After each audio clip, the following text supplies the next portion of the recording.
It was the 1st of September 2024, and I'll never forget, I had a long day, and so I took a short nap midway the afternoon. I woke up to a missed call, in fact, series of missed calls. And it was from a really great friend of mine, Shalewa, and I'm like, what's happening? I looked like 13, 14 missed calls, and then I opened my WhatsApp, a lot of messages, and eventually picked up the call back Shalewa, and Shalewa begins to rant, men are scum. Yoruba men will stay in your white. I said, what happened? You know, Shalewa was one of those ladies that were rooting for, that was going to get married soon. And now she was sending me a message that she just caught the person who she was hoping to marry cheating. And you can imagine the series of emotions that flowed through me. And I can imagine a lot more flow through her. She was ranting, men are scum, I hate men, Yoruba men will show you pepper, men will stay in your white. I mean, because it was a Yoruba man that she was looking to get through with. And long and short of it was that, in the look of things, the relationship wasn't going to go forward. Fast forward that night, I'm on Twitter and I'm scrolling and I'm looking. I'm seeing a very strange story of some guy who some lady had showed pepper, and the guy comes online. And you know the way it happens now, people that become Instagram advisors, telling you women are gold diggers, this, that. I sat down that night with two very valid stories. One showing that men are scum according to their postulation, and another one showing how women too can show men pepper. And I would never forget that night. It was really, really intense for me because I was in the middle of both worlds. Both people had valid experiences that brought them to conclusions about the opposite gender. Like I said, one says men are scum, the other says women will show you pepper. You see, what just happened in both cases is actually a term that we call a blanket statement. Blanket statement is when we take an occurrence and then we generalize. So a man hurt you, say all the men are scum. A woman hurt you, you say all the women are scum, right? And this is how many times human beings work. What we do is we have an experience and then we generalize that experience, say, look, this thing I've gone to every one of them. It's like that. And guess what? In dealing with a lot of investors, we have seen investors that have imported that mindset into real estate. So you hear people say things like, Lagos is a great place to invest in. Lagos is expensive. Lagos is flooded. You know, it's even narrative that say Lagos is smelling, right?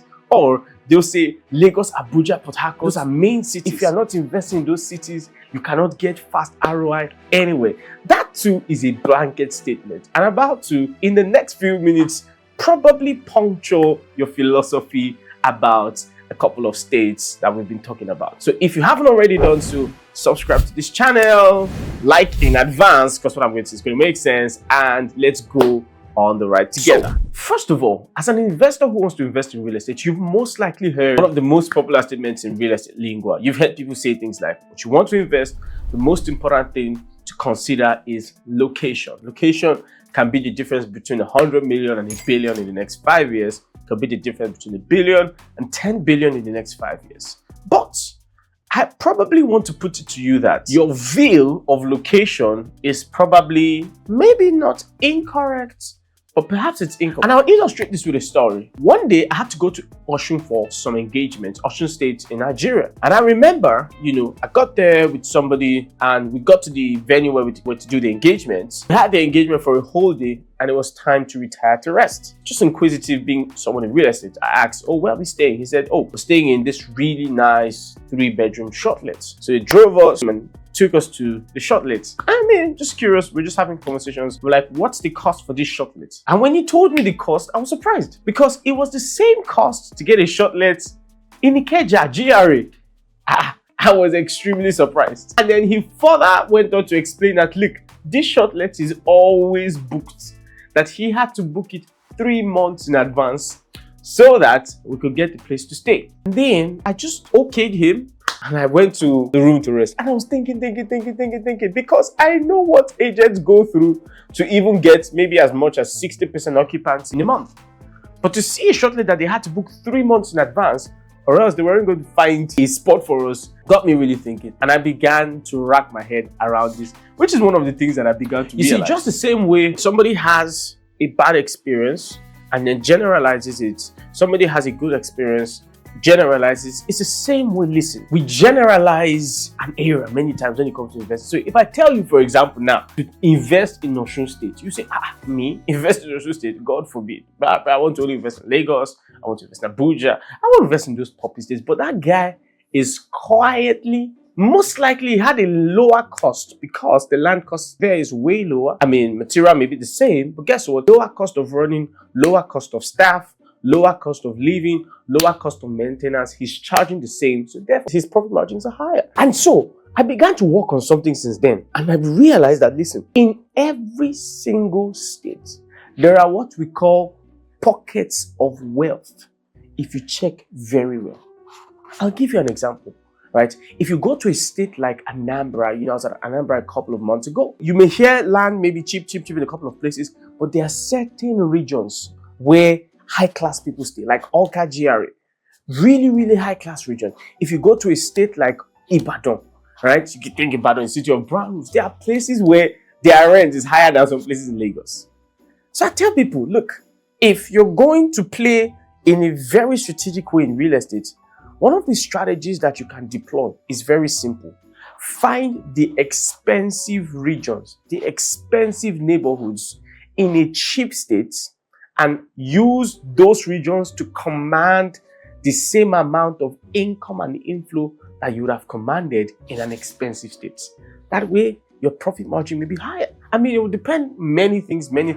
Maybe like being extremely strategic. For example, if you're going to do a shortlet, maybe you want to get a place where you can feed in. For example, maybe a place where there are a lot of event centers and maybe people do weddings there. Those places will feed into your shortlet. So it's all about being strategic. All of us are here in Lagos killing ourselves. That guy is in Osun. Let me show you how practical what I'm saying is. Let's do a search together. Throw it on Google and check for 2-bedroom shortlets in Osun State and watch what the results are. I'm going to display it on the screen. Just look at it. Look at how many people have a 2-bedroom shortlet. The listings are maybe not up to 10. Check for 2-bedroom shortlets in Ikeja.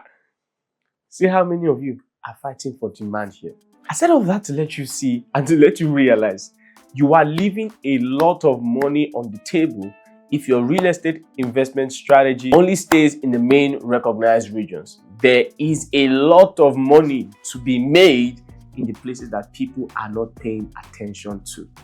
But the question is, how strategic are you going to be about investing in those places? So if you're watching this video and you've never ever thought about this, you've never thought about investing in all those places that may not be the highbrow states, right? We could have a conversation. We could get you a couple of properties in all these places and make it extremely strategic in such a way that with lower cost, you can get the same returns or even higher returns from a couple of these strategic places. If that's something you're interested in, there are details scrolling on the screen. You can reach out to us and we'll be glad to help you expand your portfolio. If you haven't already done so, like, share this video, and if you have questions, you can leave them in the comment section and we'll be sure to reply you. Till then, I remain Realtor Z, your plug for the best real estate investment deals. See you on the next one once again.